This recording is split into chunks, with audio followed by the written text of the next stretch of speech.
Halo teman-teman semuanya, sekarang tanggal 6 Juni jam 9.19 pagi hari Jumat di New York.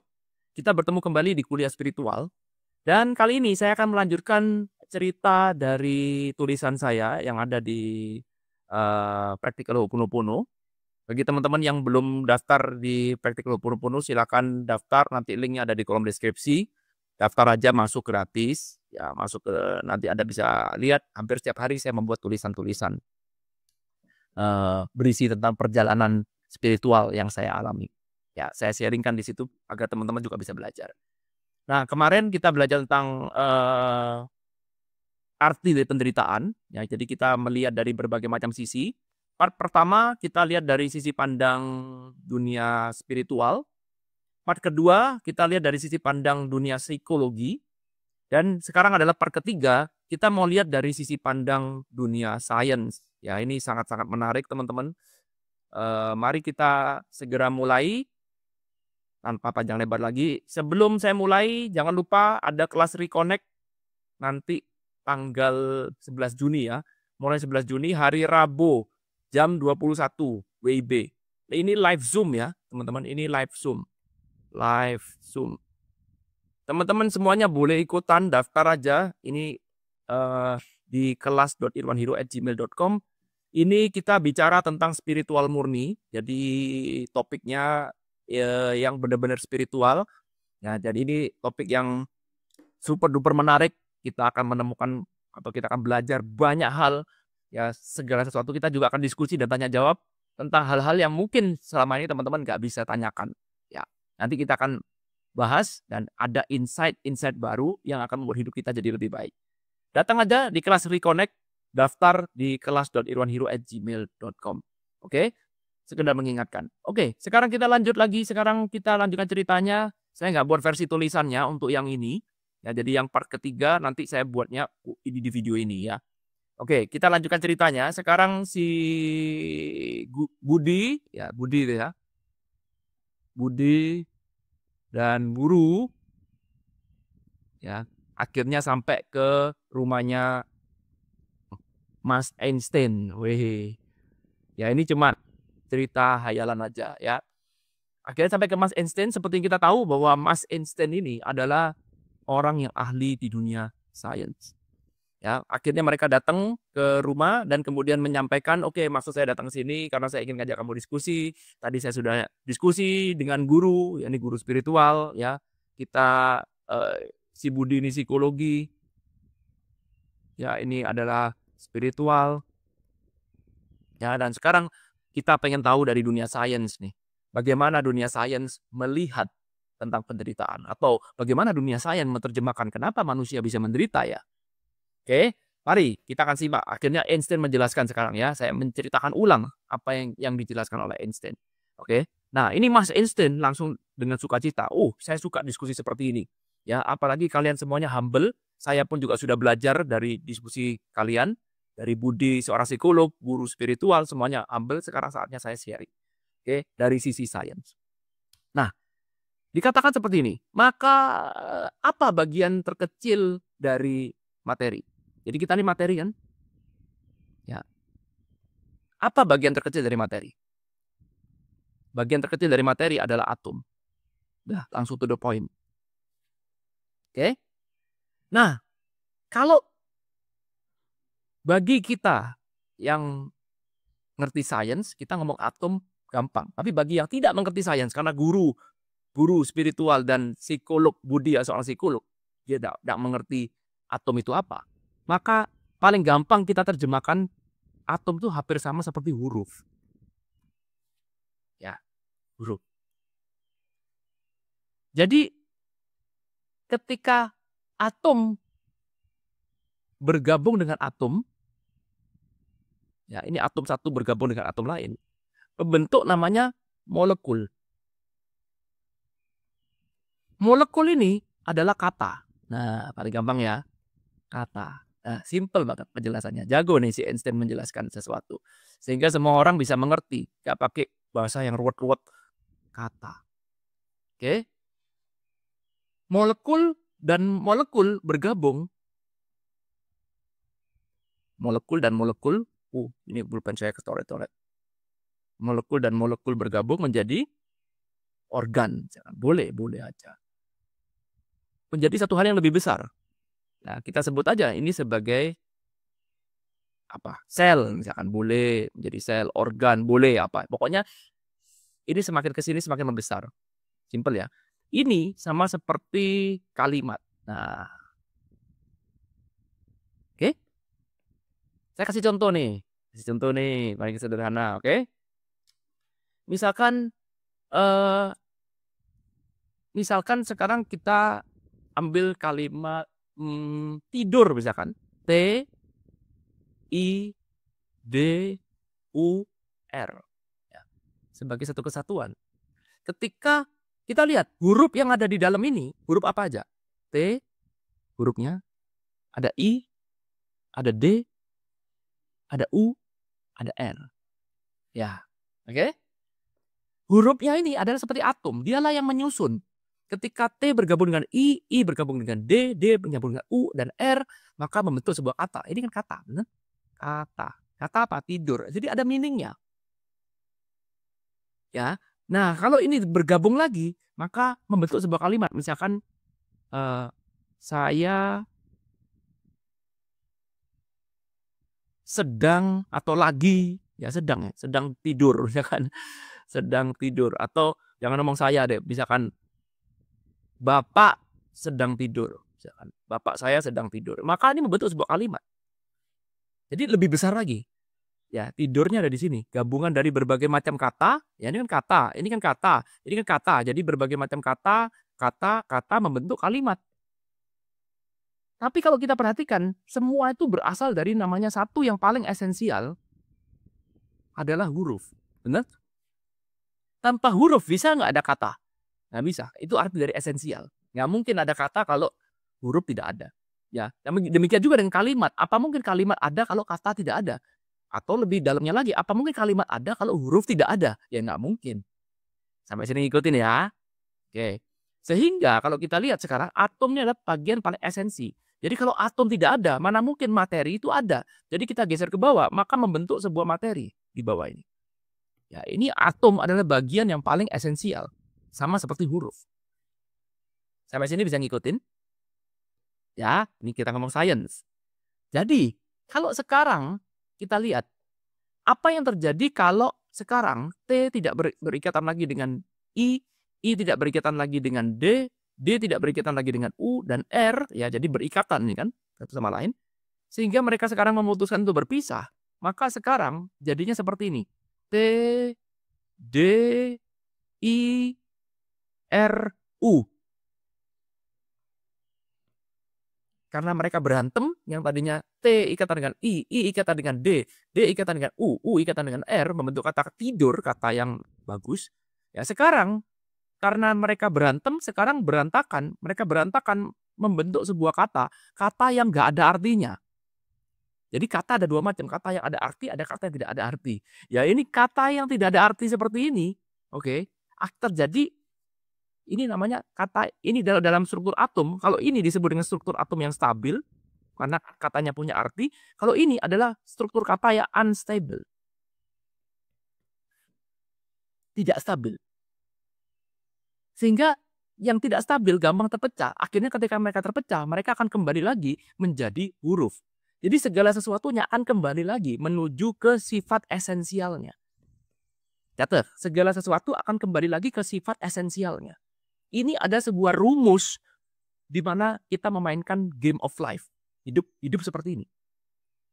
Ya, sehingga kalau kita lihat sekarang, kembalikan lagi ke dalam dunia sains. Apa mungkin sekarang manusia bisa mati? Yes, ya perhatikan. Manusia, ya kalau kita lihat di sini, ini manusia. Oke. Manusia itu ada dalam bentuk materi, dalam zona materi. Di dalam manusia ada berbagai macam atom. Bisa mati nggak? Manusianya mungkin bisa mati, tetapi esensialnya bisa mati nggak? Atom itu bisa mati nggak? Nggak bisa. Dikatakan manusia itu mati, kenapa? Karena manusia itu akan dikembalikan lagi menuju ke sifat asalnya. Yang mati adalah materinya.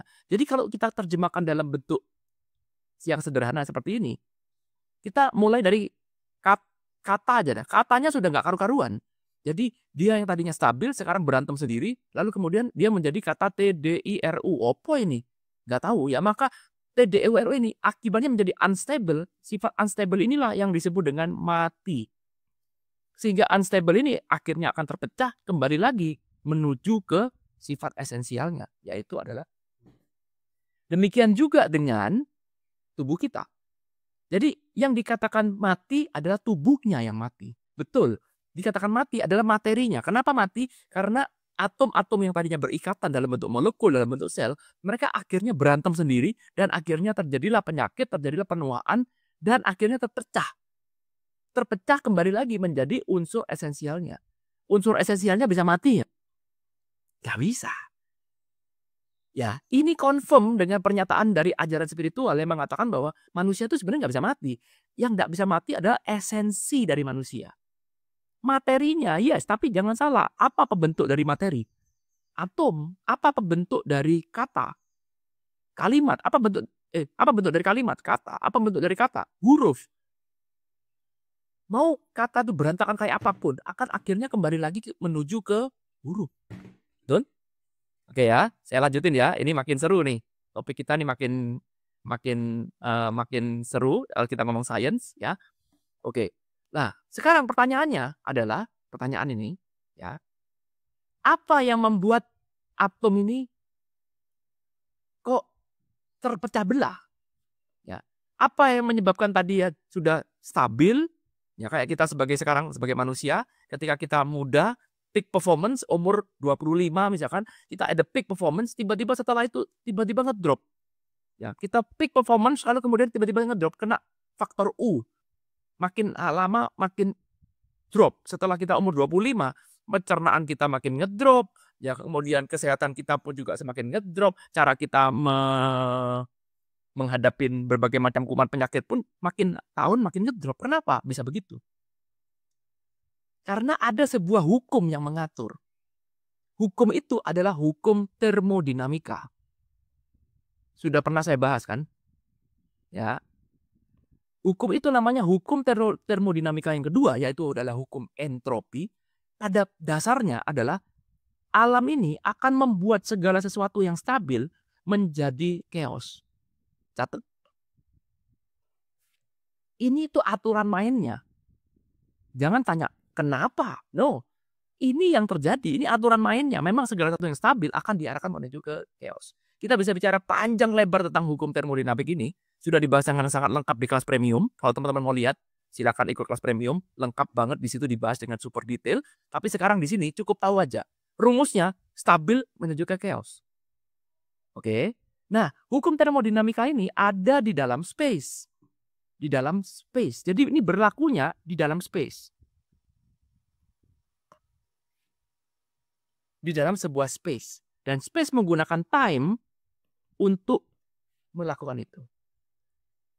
Jadi selama kamu melekat pada space, maka hukum termodinamika pasti berlaku. Materi nggak mungkin lari dari space. Betul? Space and time nggak mungkin lari dari materi. Jadi materi akan terjebak di dalam space and time. Dan inilah yang kita sebut sebagai matrix. Jadi sebagai materi mungkin nggak keluar dari space, nggak mungkin. Nah, dari sisi atom bagaimana ceritanya? Gini ceritanya, oke? Nah, di dalam sebuah atom ada yang namanya proton, ada yang namanya elektron. Ya, jadi kalau kita ngomong proton satu hal yang positif, ini adalah elektron. Ini sebuah atom. Oke? Nah, atom itu bisa saling bergabung. Ya, tadi atomnya bergabung satu sama lain. Kenapa? Karena ya kawin ini menjadi satu atom yang lain. Kenapa? Karena proton yang positif, protonnya orang lain yang positif di sini, ya bergabung di sini, sehingga dia membentuk kesatuan. Jadi dia kawin. Ini kan protonnya punya atom, ini atom B, ini atom A. Ya, sehingga ini tuh kawin. Menyatu jadi satu. Ini law of attraction. Like attracts like. Positif attract negatif. Jadi inilah lemnya. Pemersatunya di sini. Nah, pertanyaannya, kalau memang proton dan elektron bisa menjadi satu, kenapa proton dalam satu atom kan dia punya proton sendiri, dia punya elektron sendiri, kenapa lu nggak kawin aja sendirian di sini? Kenapa lu nggak kawin? Ya, ngapain lu mesti gabung dengan atom lain? Kenapa lu nggak kawin aja sendiri dengan dirimu sendiri? Oh ya kan ada positif negatif, bukankah attraction likes attracts likes, negatif attract positif? Jawabannya simple. Ya, ini pertanyaan yang sangat luar biasa. Kita jawabnya dengan sangat cepat. Padahal ilmuwan ini menemukannya setengah mati. Apa jawabannya? Karena ada space. Di sinilah peran space. Jaraknya sangat besar, teman-teman. Ya, kalau ikut kelasnya Joe Dispenza dikatakan bahwa jarak antara satu elektron dan proton ini ibaratnya itu mobil CR-V. Ya, ini mobil CR-V biar kita ada bergambaran nih mobil ya, mobil apa aja, SUV lah ya, SUV gitu. Ini tuh jaraknya antar mereka 85.000 kilo. Kalau kita mau besarkan. Jadi jarak antara positif dan negatif ini jaraknya 85.000 kilo. Bayangkan lu jauhnya kayak apa. Dan ini semua adalah space. Dan ingat di dalam space ada hukum termodinamika. Ya, di dalam space inilah hukum termodinamika berlaku. Karena itulah sebagai materi kamu nggak akan bisa lari dari hukum termodinamika. Oke, stop sampai sini dulu. Saya nggak mau perpanjang lagi. Sekarang mereka mulai bertanya, oke, kamu sudah menjelaskan teorinya A, B, C, D, F, G. Sekarang saya tanya, oke, to the point. Lalu hubungannya dengan penderitaan itu apa? Oke, ya. Hubungannya dengan penderitaan hampir sama dengan teori psikologi, teori spiritual. Ya, karena itulah disebut dengan wisdom. Wisdom itu sifatnya universal. Kamu mau lihat dari segi manapun, maka kamu akan bertemu wisdom. Dan wisdom ini sifatnya cuma satu. Gak ada namanya wisdom more than one. Ya, ilmu bisa lebih dari satu. Tapi wisdom cuma satu. Ini seperti puncak gunung. Nah, mari kita lihat dari sisi sains. Perhatikan ini. Kamu tidak akan bisa lari dari space. Nggak bisa. Kamu tidak akan bisa lari dari space. Karena itulah, teman-teman, kamu pasti akan tunduk dari hukum termodinamika. Kamu nggak bisa reverse termodinamik, nggak bisa. Nggak bisa, tunduk. Karena itu waktu, contoh misalkan sederhana, waktu larinya ya dari masa lalu ke masa depan. Bisa nggak dibalik? Nggak bisa. Nggak bisa, teman-teman. Membalik hukum termodinamika bisa asal kamu keluar dari zona space. Sebagai non-materi bisa. Tapi sepanjang kamu bergerak dalam materi, nggak akan bisa. Jadi itu cuma hayalan kalau misalkan, saya bisa datang lagi kembali ke masa lalu dengan membawa tubuh fisik saya sekarang. Nggak mungkin. Saya bertemu dengan Irwan ketika dia masih umur 10 tahun. Lalu kemudian saya bertemu fisik, ngobrol-ngobrol. Nggak mungkin. Itu nggak mungkin. Itu cuma hayalan. Secara sains itu nggak mungkin. Karena tubuh fisik tunduk pada hukum termodinamika. Nah, balik lagi. Hukum fisik tunduk pada hukum termodinamika, maka segala sesuatu yang stabil pasti akan dikeoskan. Inilah penyebab kenapa kita jadi tua, kenapa kita jadi sakit, kenapa kita jadi mati. Karena kena hukum termodinamik. Nggak ada manusia hidup kekal selamanya, nggak ada. Nggak ada manusia hidup sehat selamanya, nggak ada. Demikian juga tidak ada skenario happily ever after dalam hidup manusia. Nggak ada. Karena happily ever after adalah distabil. Nggak ada. Selama kamu berhubungan dengan time dan space, maka segala satu yang happily ever after akan diarahkan menuju ke chaos. Otomatis. Kamu kenal si A, kalau cuma satu malam kenal si A, kamu pikir, wah si A ini baik banget, sempurna segala macam. Yes, karena kamu tidak kenal dia lama. Coba kamu kumpul dengan dia, tinggal bareng, gak usah nunggu lama-lama. 1 bulan, 2 bulan kamu sudah mau muntah lihat dia. Betul? Ya kamu sudah, wah saya pikir dia orang baik. Saya pikir dia orang sopan. Ternyata ampun kalimatnya gak karu-karuan. Saya pikir dia orang baik. Ternyata sama istrinya gak karu-karuan. Ketahuan semua. Gak ada orang sempurna. Ya, menjadi sempurna seperti yang dijelaskan dalam tulisan sebelumnya. Ya, menjadi ideal seperti yang sudah dijelaskan dalam tulisan sebelumnya. Itu adalah satu hal yang gak mungkin. Segala sesuatu yang sempurna pasti dalam tanda kutip akan diarahkan, diganggu menuju ke chaos. Itulah penyebab dari penderitaan. Kenapa penderitaan itu bisa ada? Karena kamu mengharapkan sesuatu yang tidak ada. Kamu berharap bahwa saya kepinginnya stabil. Contoh pernikahan. Ya, pernikahan Ketika kamu mengucapkan janji nikah, wah sampai maut memisahkan kita. Happily ever after, kebanyakan baca dongeng. Dongeng ada, betul. Tetapi kehidupan nyata apa ada happily ever after? Nggak ada. Apa? Definisikan happily ever after. Oh bahagia terus, senyum terus, nggak pernah kekurangan. Nggak mungkin. Nggak mungkin. Ya, itu nggak mungkin, satu skenario nggak mungkin terjadi. Sehingga tinggal menunggu waktu, betul? Tinggal menunggu waktu, kamu akan dipertemukan dengan chaos. Walah, ternyata orang yang selama itu ideal, ternyata bajingan. Ternyata dia kasar. Ternyata dia nggak seperti yang saya suka. Lalu bagaimana caranya kita menghadapi ini semua? Dengan cara penerimaan. Apa yang bisa kita terima? Bahwa hidup itu tidak ada yang sempurna. Bahwa hidup itu selalu ada sisi positif dan sisi negatifnya. Otomatis. Nggak mungkin ada hidup yang positif terus, nggak mungkin ada hidup yang negatif terus. Untuk bisa menerima ini, sulitnya minta ampun. Sulit. Diperlukan perjalanan panjang sampai akhirnya kita menerima. Yang sulit menerima itu adalah apa? Pikiran. Betul. Karena pikiran menciptakan sesuatu seolah-olah seperti dia bisa melawan hukum termodinamika. Itu kata kuncinya. Ya. Nah, dengan ilmu sains akhirnya kita dipertemukan dengan satu namanya wisdom. Kamu mau belajar aliran apapun itu nggak apa-apa. Beneran. Karena itulah jangan pernah membatasi diri. Oh, pokoknya aliran saya paling benar, Pak. Saya itu seorang psikolog. Oh, pokoknya segala itu di luar psikolog pasti salah. No. Kamu akibatnya apa? Pikiran kamu jadi sempit. Kamu tidak mengerti konsep secara umum, tidak bisa dibawa ke dalam wisdom. Kadang-kadang kita bisa belajar banyak dari aliran yang berbeda. Karena itu diskusi seperti ini, dalam cerita ini sebenarnya yang mau saya sampaikan selain ilmunya, kita pun juga harus menyampaikan bahwa, perhatikan, seorang ilmuwan sejati, guru sejati adalah orang yang mau tetap open mind. Ketika dia sedang sharing, dia sharing. Ketika dia jadi murid, mendengarkan, dia open mind. Bayangkan seorang guru spiritual biasanya egonya udah kayak tinggi. Semakin belajar spiritual, semakin belajar ilmu agama, egonya makin tinggi. Merasa diri, waduh paling hebat, saya paling jago. Ketika ada orang lain mau membahas, wah, apalagi kalau nggak sesuai dengan ajaran dia, langsung ditutup. Terancam. Ya. Demikian juga dengan aliran lain, seorang psikolog misalnya, oh saya nggak mau denger spiritual, apa itu nggak doyan, nggak mau. Pokoknya psikologi. Demikian juga dengan sains, sama. Tapi alangkah indahnya kalau mereka ini saling open. Meskipun levelnya sudah expert, Albert Einstein, imajinatif ya, sudah expert di dunia sains, masih mau menunduk dengarkan psikolog, dengarkan guru spiritual. Guru spiritual sudah banyak pengikutnya, ya, tapi dia masih mau menunduk dengarkan temennya yang berabro-berabro panggil dia seorang psikolog. Ya, demikian juga seorang psikolog masih mau mendengarkan temennya seorang guru spiritual yang mungkin banyak dihormati orang. Jadi masing-masing ada posisinya. Kadang-kadang kita jadi murid, mendengarkan open mind, kadang-kadang kita jadi guru. Jadi guru ketika kita sharingkan dengan sepenuh hati sebagai seorang guru. Akhirnya kita akan bertemu ya ketika ini proses ini berlangsung seperti itu, maka kita akan dimudahkan untuk diarahkan menuju ke dalam wisdom. Wisdom ini adalah kebenaran absolut.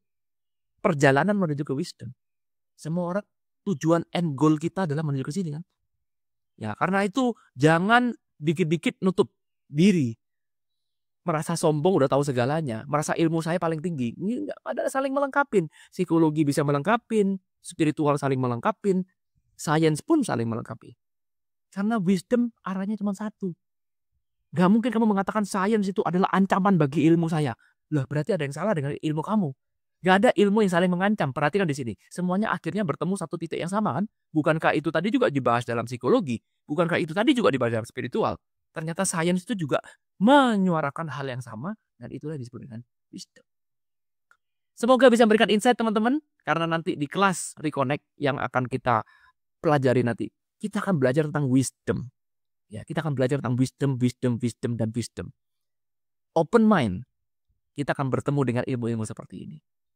Thank you sudah menonton video ini. Sampai ketemu lagi nanti di kuliah spiritual selanjutnya. Semoga kita juga berjodoh di kelas Reconnect tanggal 11 Juni hari Rabu depan. Thank you. I love you all. Bye.